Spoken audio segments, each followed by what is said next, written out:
Olá, família Monte Carmelo! Transmitiremos nas próximas semanas uma série de mensagens. Para você que deseja contribuir com a construção da nova sede, os dados bancários encontram-se em sua tela. Lembrando que a chave Pix é o CNPJ da igreja. Fique agora com uma palavra para o seu coração. Deus abençoe. Nós estamos fechando a série, né? A série que nós estávamos... termina hoje, sobre evangelismo. Foi uma série que iniciou em janeiro e termina agora em fevereiro. E como fomos abençoados, né, queridos? Como fomos abençoados nessas semanas, nessas quintas-feiras, a respeito do amor de Jesus por nós, a respeito do evangelho. E eu estou aqui para fazer aí o fechamento, a última palavra dessa série. E quando eu estava buscando a respeito de uma palavra para trazer aqui na igreja, o que vinha muito ao meu coração é gratidão. O que vinha muito ao meu coração é gratidão. Como nós louvamos aqui, né? Nós somos muito gratos ao que Deus faz por nós. Devemos ser muito gratos ao que Jesus fez por nós e o que Ele continua fazendo, amém? Então eu coloquei o tema dessa palavra de profunda gratidão. Eu quero ler com vocês o texto que eu vou embasar aqui a nossa palavra, o texto que está lá em Atos, no capítulo 4. Nós vamos ler do 1 ao 20. Então, quem puder ficar de pé, amém. Quem não puder, fica tranquilo. Nós vamos seguir aqui com a leitura. Eu creio que você tem liberdade aqui na casa do Pai, amém? Então vamos ler Atos 4, do 1 ao 20. A palavra de Deus diz assim: Enquanto Pedro e João falavam ao povo, chegaram os sacerdotes, o capitão da guarda do templo e os saduceus. Eles estavam muito perturbados porque os apóstolos estavam ensinando o povo e proclamando em Jesus a ressurreição dos mortos. Agarraram Pedro e João e, como já estava anoitecendo, os colocaram na prisão até o dia seguinte. Mas muitos dos que tinham ouvido a mensagem creram, chegando o número dos homens que creram a perto de 5.000. No dia seguinte, as autoridades, os líderes religiosos e os mestres da lei reuniram-se em Jerusalém. Estavam ali Anás, o sumo sacerdote, bem como Caifás, João, Alexandre e todos que eram da família do sumo sacerdote. Mandaram trazer Pedro e João diante deles e começaram a interrogá-los. Com que poder ou em nome de quem vocês fizeram isso? Então Pedro, cheio do Espírito Santo, disse-lhes: autoridades e líderes do povo, visto que hoje somos chamados para prestar contas de um ato de bondade em favor de um aleijado, sendo interrogados acerca de como ele foi curado, saibam os senhores e todo o povo de Israel que por meio do nome de Jesus Cristo, o Nazareno, a quem os senhores crucificaram, mas a quem Deus ressuscitou dos mortos, este homem está aí curado diante dos senhores. Este Jesus é a pedra que vocês construtores rejeitaram e que se tornou a pedra angular. Não há salvação em nenhum outro, pois, debaixo do céu, não há nenhum outro nome dado aos homens pelo qual devamos ser salvos. Vendo a coragem de Pedro e de João e percebendo que eram homens comuns e sem instrução, ficaram admirados e reconheceram que eles haviam estado com Jesus. E como podiam ver ali com eles o homem que fora curado, nada podiam dizer contra eles. Assim, ordenaram que se retirassem do sinédrio e começaram a discutir, perguntando: que faremos com esses homens? Todos os que moram em Jerusalém sabem que eles realizaram um milagre notório, que não podemos negar. Todavia, para impedir que isso se espalhe ainda mais entre o povo, precisamos adverti-los de que não falem com mais ninguém sobre esse nome. Então, chamando-os novamente, ordenaram-lhes que não falassem nem ensinassem o nome de Jesus. Mas Pedro e João responderam: julguem os senhores mesmos, se é justo aos olhos de Deus obedecer aos senhores e não a Deus.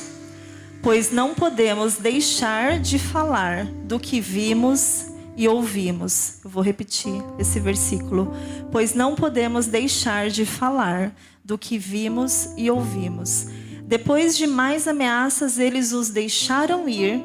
Não tinham como castigá-los, porque todo o povo estava louvando a Deus pelo que acontecera, pois o homem que fora curado milagrosamente tinha mais de 40 anos de idade. Amém? Aleluia. Senhor, meu Deus e meu Pai, aqui está a Tua palavra, Senhor. Palavra essa que é viva, que é eficaz, palavra que o Teu Espírito Santo ministrou ao meu coração, Pai. Senhor, que eu esteja apagada neste altar, que somente a Tua luz resplandeça neste lugar. Espírito Santo, usa da minha vida, que eu possa transmitir a mensagem que o Senhor ministrou ao meu coração. Que o Senhor possa encontrar nesta igreja corações sedentos a conhecer mais de Ti, a aprender mais de Ti e a ser grato, Pai, por tudo que o Senhor é em nossas vidas. Nos usa, Senhor, sempre. Usa da minha vida, Pai. Não deixe que as minhas limitações impeçam que a Tua palavra caia no solo fértil, que é o coração dos Teus filhos, Pai. É o que eu te peço e já te agradeço. Em nome de Jesus, amém. Amém, queridos, podem se assentar. Queridos, esse texto por si só já fala muito, não é? E é um texto que é uma continuação até de uma das pregações que nós ouvimos aqui a respeito da cura de uma aleijada. Então aqui se passa quando Pedro e João, depois de terem sido usados através do poder do Espírito Santo para curar um aleijado, quando a Gê trouxe essa palavra, ela trouxe, lembra? No contexto de que eles estavam ali cumprindo o propósito, né? De amar a Deus sobre todas as coisas e amar ao próximo. E quando eu estava meditando nesta parte aqui, no momento seguinte em que Pedro e João curaram, né, este aleijado, o que acontece? Eles entram no templo e começam a pregar para o templo, para a igreja. Eles começam a falar então sobre Jesus. Eles começam a relatar ali sobre Jesus e o povo maravilhado vê a cura. E aí nesse momento aqui em que Pedro e João estavam lá no templo falando de Jesus, o povo vivenciando todo aquele milagre, aquela maravilha, eles estavam vendo e sentindo aquilo. Então os sacerdotes, os líderes chegam ao templo e agarram Pedro e João e os levam para o sinédrio. E aí, nesse contexto, queridos, o Espírito Santo ministrou muito ao meu coração a respeito de 3 personagens que a gente lê nesse texto, né? A gente tem os apóstolos, a gente tem os líderes, os sacerdotes, e a gente tem o povo. E aí, o que eu quero transmitir para vocês é o que o Espírito Santo ministrou ao meu coração a respeito de atitudes que esses 3 personagens tiveram neste contexto e que a gente pode aprender com isso. Amém? É sobre isso que eu quero trazer aqui para vocês. Amém? Queridos, quando a gente fala sobre os apóstolos, o que nós aprendemos aqui? Que eles foram fiéis a Jesus. Eles foram fiéis a Jesus e ao nome de Jesus. Quando nós lemos aqui, lá no versículo 20, ele diz: pois não podemos deixar de falar do que vimos e ouvimos. Naquele momento, os líderes, os sacerdotes estavam pedindo para que Pedro e João se calassem. eles viram um milagre, eles viram o povo louvando a Deus, viram que o povo reconheceram um milagre feito através de homens comuns, mas pelo poder do Espírito Santo. E eles tinham ali o fato. Só que, como nós lemos aqui, eles estavam preocupados e atordoados porque eles não podiam deixar que isso se espalhasse. Eles queriam matar o nome de Jesus. Eles queriam abafar o nome de Jesus. Então eles chegam a Pedro e a João e começam a pedir para eles não falar mais daquele nome. É o que nós lemos aqui, o que a palavra nos diz. Mas o que a gente aprende com a atitude de Pedro e João? Ele vira para eles e fala: entendi o que você está me pedindo, mas aos olhos de Deus, é justo que eu obedeça a vocês ou a Deus? Então ele argumenta ali com eles e ao mesmo tempo ele fala: eu não posso deixar de falar do que eu vi e do que eu ouvi. Queridos, isso é muito forte. Isso é muito forte porque é uma questão de posicionamento. É uma questão de entrega. É uma questão de obediência, sim, a um propósito. Mas é mais do que isso. É uma prova de amor. É uma prova de certeza de que Jesus é o único que é digno de receber toda a honra, toda a glória, toda a obediência. É Jesus. Então, quando Pedro e João se colocam ali, eles se colocam com argumentos e eles se colocam: eu não posso, eu não consigo deixar de falar do que eu ouvi e do que eu vi. Amém? Isso é muito forte. E eu amo essa resposta de Pedro e João, porque isso mostra um posicionamento deles a respeito de Jesus.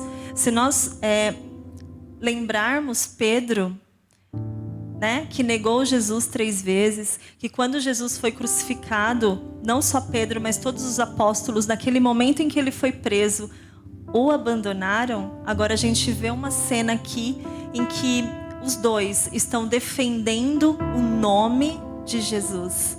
É muito forte isso, né, queridos? E o que eu quero trazer aqui pra gente refletir é que muitas vezes na nossa vida, às vezes vão surgir situações, a gente vai passar por provações, por pedidos como esse, para que a gente apague o nome de Jesus da nossa vida. E talvez não vai chegar assim: olha, não, esquece esse Jesus aí, né? Não vai chegar assim.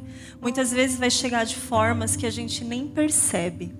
Vai chegar de formas que talvez ali trazendo características de Jesus, mas não falando o nome dele. Mas a intenção pode ser que seja que você apague o nome de Jesus da sua vida. Que você delete o nome de Jesus da sua vida. E a gente precisa estar muito atento aos pedidos, às direções que a gente recebe, para que a gente não cometa isso, queridos. Para que a gente possa responder e dizer: eu não posso deixar de falar do que eu vi e do que eu ouvi. Aleluia?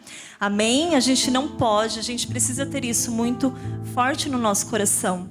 E eu quero compartilhar com vocês só um exemplo de como que as coisas podem chegar na nossa vida. Eu acho que, talvez, não sei se todos, mas no final do ano eu testemunhei aqui a respeito de uma graça que Deus me deu, né? Que eu entrei numa empresa a qual eu queria muito, voltei para o mercado de trabalho. Mas tem um detalhe nessa negociação que hoje, quando eu estava meditando, né, nesse texto, nessa palavra, veio muito forte ao meu coração. Às vezes, quando eu falo de detalhes, queridos, olha o que aconteceu. Quando eu recebi a indicação para entrar na empresa, essa pessoa que me indicou, ela conversou comigo e o cargo que estava sendo pedido, né, a função para a vaga, tinha uma das atividades que eu ainda não tinha atuado. Eu ainda não tinha atuado, eu não tinha isso no meu histórico profissional. Mas eu conhecia, porque eu já tinha trabalhado com pessoas que atuaram nessa função, mas eu mesma não tinha trabalhado. E aí eu lembro que a pessoa virou para mim e falou: Ana, na entrevista, você não precisa falar que você não trabalha com isso. Quando ele te perguntar, você dá um embromation, né? Faz como se parecesse que você tinha trabalhado na função. E, queridos, aquela vaga era tudo o que eu queria. Porque era do jeitinho que eu tinha pedido para Deus. Era do jeitinho que eu tinha pedido para Deus. Era home office, eu ia estar perto das minhas filhas. Era na área que eu queria. Era com o salário que eu queria. Estava perfeito, era tudo o que eu queria. Mas aí quando veio isso, eu ainda falei para o Marco, falei assim, eu não vou mentir. Eu não vou mentir.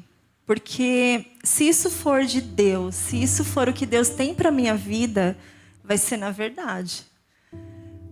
E aí, na entrevista, eu fui muito sincera com a pessoa que me entrevistou e falei e tal. E, enfim, estou trabalhando lá quase 3 meses. Mas o que eu quero colocar aqui, queridos, é que muitas vezes é desta forma que as coisas vão se mostrar pra gente. Porque ali não estava sendo falado sobre Jesus, né? Mas estava sendo falado sobre a verdade. E Jesus é o caminho, a verdade e a vida. Aleluia. Então, a gente precisa colocar no nosso coração e ter em nosso coração que Jesus não está morto.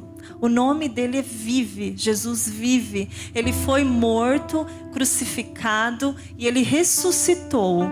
E hoje ele está ao lado do Pai, intercedendo por nós. Então, queridos, que quando a gente estiver numa situação, que a gente busque através do Espírito Santo discernimento para saber se em algum momento nós estamos sendo convidados a apagar o nome de Jesus da nossa vida. Amém, queridos? Queridos, a outra lição que eu quero trazer aqui é a respeito do outro personagem, né? Do outro conjunto de personagens aqui, que são os sacerdotes. E aí vocês podem falar, nossa, mas o que eu vou aprender com eles? Se eles estavam ali querendo matar o nome de Jesus, se eles estavam ali, prenderam Pedro e João, o que eu vou aprender com ele, na verdade? O que veio muito forte ao meu coração, queridos, é o que a gente não deve fazer.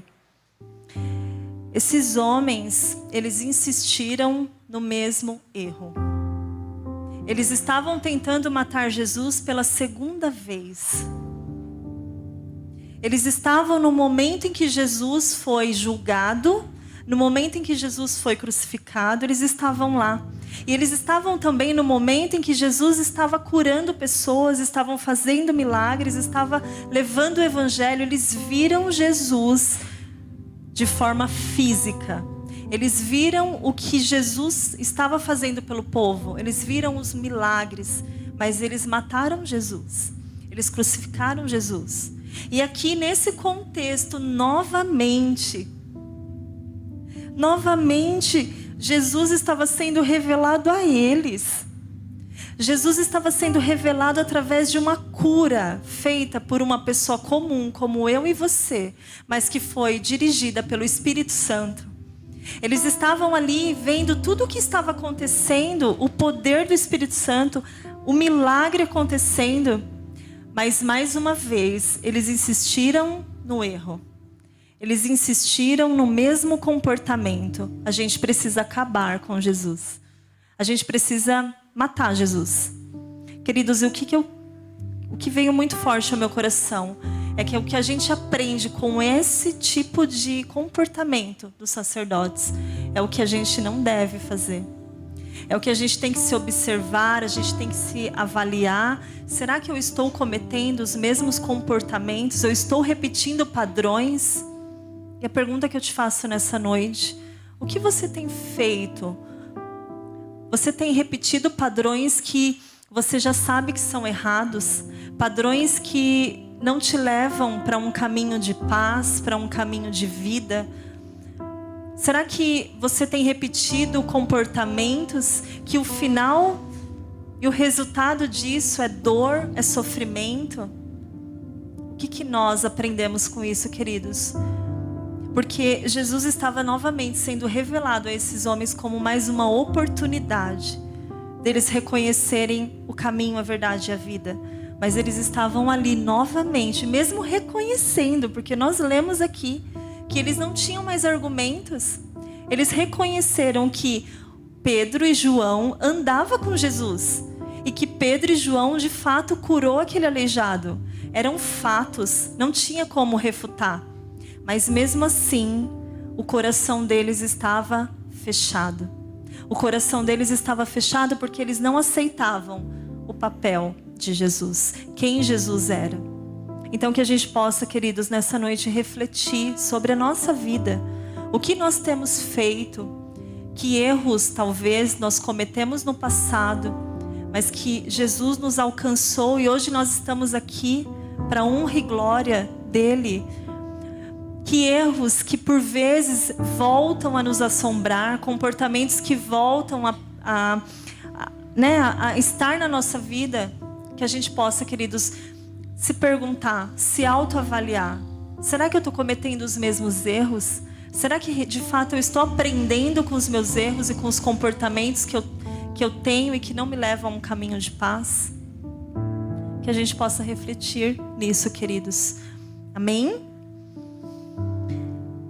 E o terceiro personagem que eu quero trazer aqui, e isso eu quero linkar com o tema, que é o povo. Como nós lemos aqui no capítulo 21, depois de mais ameaças, eles os deixaram ir, não tinham como castigá-los, porque todo o povo estava louvando a Deus pelo que acontecera. Aleluia! O povo estava louvando a Deus, estava adorando a Deus pelo milagre que tinha acontecido na vida daquele aleijado. Queridos, não dava mais para calar o povo. O povo estava grato, o povo estava louvando a Deus e reconhecendo que Deus é o único que é digno de receber toda a honra, toda a glória. Eles estavam ali com o coração quebrantado, com o coração agradecido. E o que a gente pode aprender com o povo, queridos? Porque o povo somos nós. Nós, por vezes, podemos estar no papel aqui dos apóstolos, de Pedro e João, quando a gente fala de evangelismo. Nós podemos ser essas pessoas que, cada uma aqui, eu creio, cada uma aqui viveu uma experiência com Jesus, não viveu? Cada uma aqui. Então, que a gente possa ter voz ativa para dizer, eu não posso deixar de falar do que eu vivi com Jesus. Eu não posso deixar de falar do que eu ouvi sobre Jesus. Então, por vezes, eu posso ser como Pedro e João, para proclamar o nome de Jesus, para mostrar, para alcançar as pessoas através do nosso testemunho. Queridos, porque eu sei que muitas vezes a gente vai ter momentos difíceis na nossa vida. E isso Jesus não nos prometeu que seria fácil, mas Ele nos prometeu que Ele estaria conosco. E Ele cumpriu a sua palavra, porque quando Ele subiu aos céus, Ele deixou conosco o Espírito Santo. Então, quando a gente precisa, sabe o quê? Voltar a esse lugar de esperança no nosso coração. No momento difícil que a gente estiver passando, a gente precisa ir lá para aquele lugar seguro. Sabe aquele lugar em que você lembra de onde Jesus te tirou? Sabe aquele lugar de onde você lembra de onde Jesus te resgatou? Do que Jesus fez por você, do que Jesus fez por nós na cruz?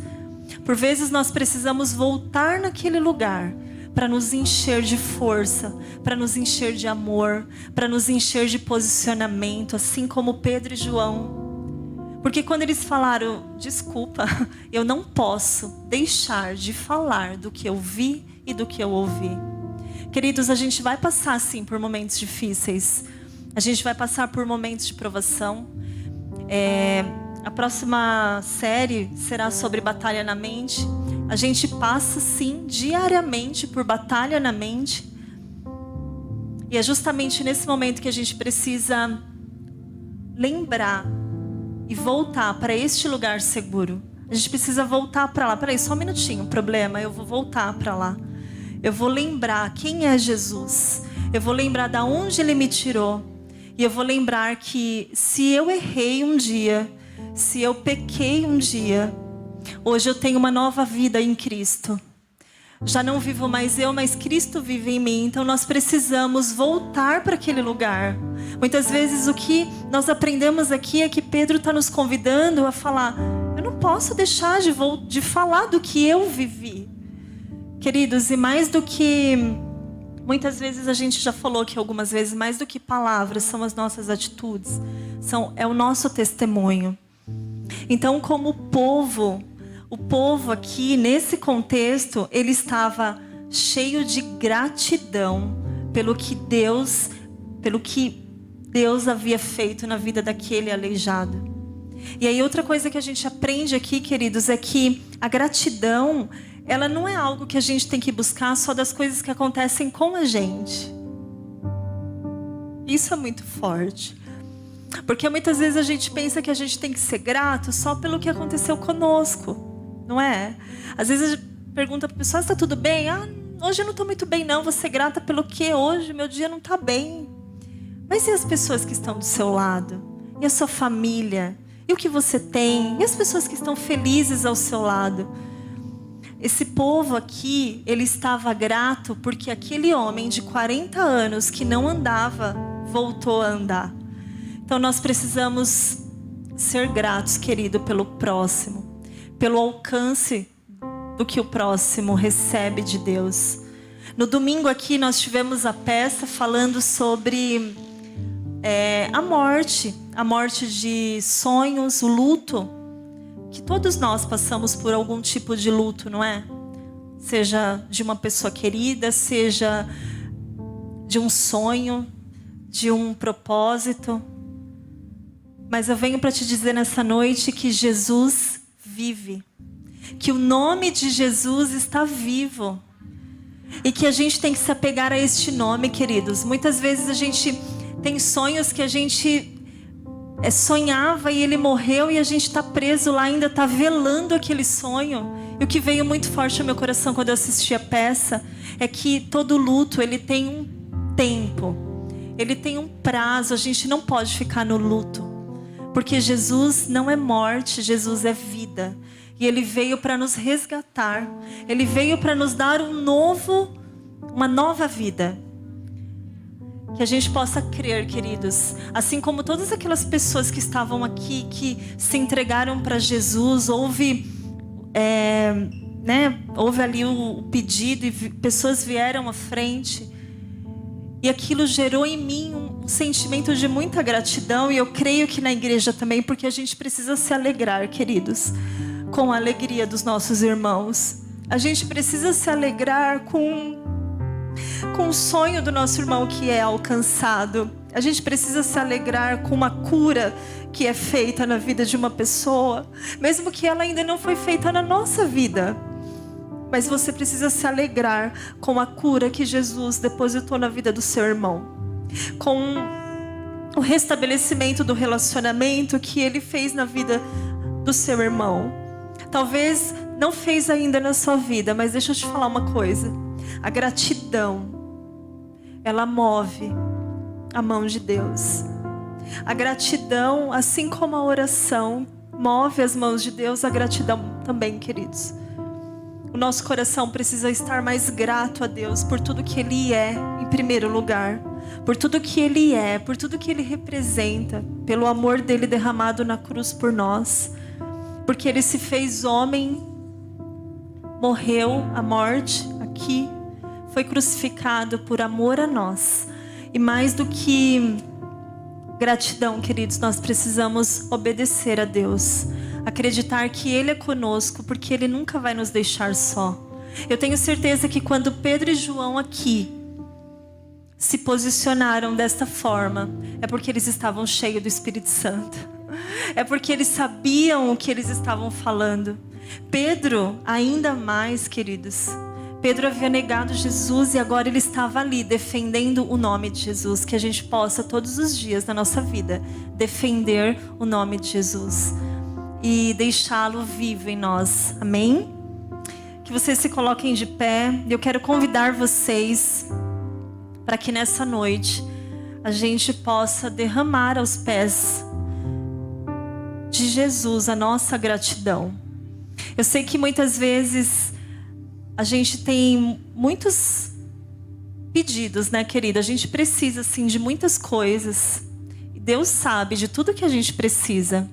Ele sabe, Ele conhece tudo que você precisa. Mas nessa noite, eu convido você a só agradecer a Deus. A só agradecer por tudo que Ele é, por tudo que Ele faz. Agradecer a Ele por esse período em que nós estivemos aqui aprendendo mais dEle.